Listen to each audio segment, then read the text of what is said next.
let's see what I wrote. And then, my dear Srila Prabhupada, please accept my humble obeisances in the dust of your lotus feet. On this auspicious anniversary of your appearance in this world, we are celebrating your vyaspuja in what could be regarded as a remote corner of the world. Here the devotees are chanting and dancing and trying to serve you in the different capacity. So for me, just now, it's not a remote corner of the world. But you made your appearance in another part of the world, not far from Ekachakra and Srinavadvitam. Your appearance carried the significance of those places. As a representative of Sri Nityananda Prabhu and Sri Chaitanya Mahaprabhu, you carried the message of Sri Chaitanya Mahaprabhu all over the world.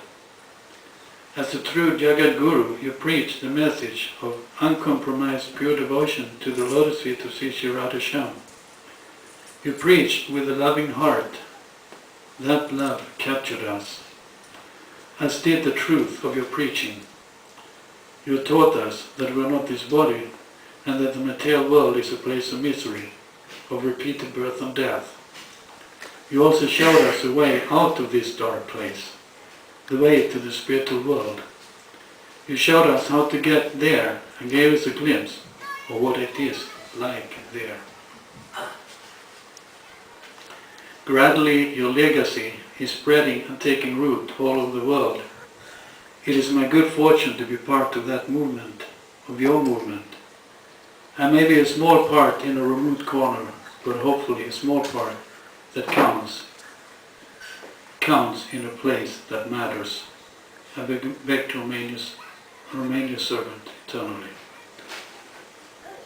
Because I think this offering from that was my farm community. I wrote this, and I think I read it.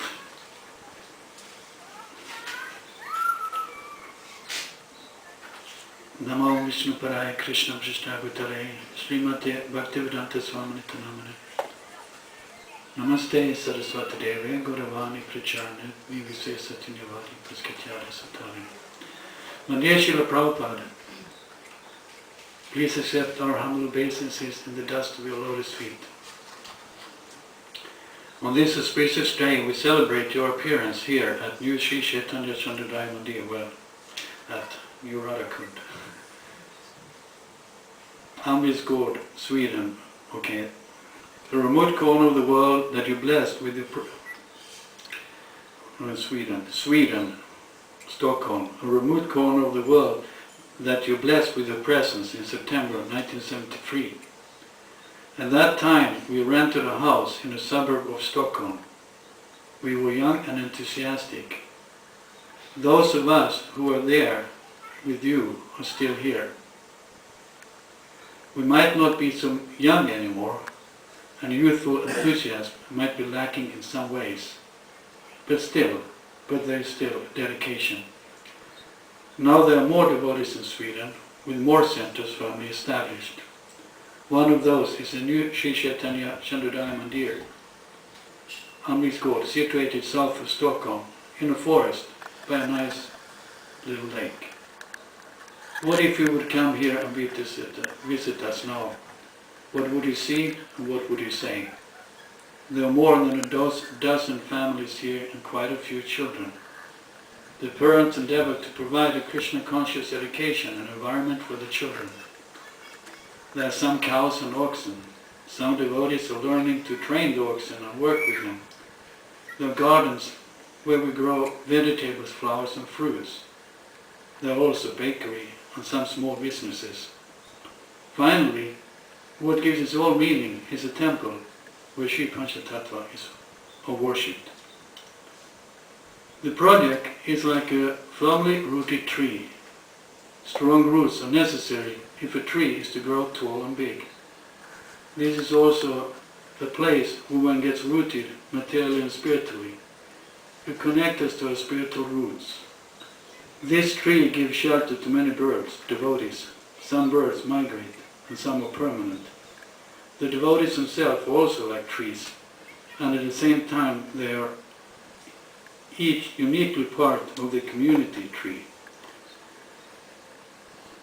There is tolerance of heat and cold. Like any tree, this one might not seem to move much, but the branches are growing, and if one looks carefully, one can see flowers budding, waiting to blossom. It is a hope that these flowers, pollinated by your mercy, may one day mature into the ripened fruits of love of Godhead. These fruits will be very tasty and attract the attention of many people, souls from all over the universe. When the fruits are eaten, the seeds will get carried by the birds to various parts of the country, and new trees will sprout and flourish. And you, S.prabhupada, are the one who first planted the seeds here in the West. This allegory of the tree indicates what it will become, hopefully. A nice big tree in whose shade you could come and perform your bhajan. We could sit at your feet and hear your Krishna Katha, Guru Mukha Padma Vakya. That would be the perfection of our life. It might be a dream, but it's a dream that can keep us alive in our spiritual pursuits. If you look carefully, we can see that you're already here with us in different ways, in your murti, in your books, in your instructions. We ask the blessings to be able to recognize you when you come in your various ways. When you visit this place, you will certainly see many things that can improve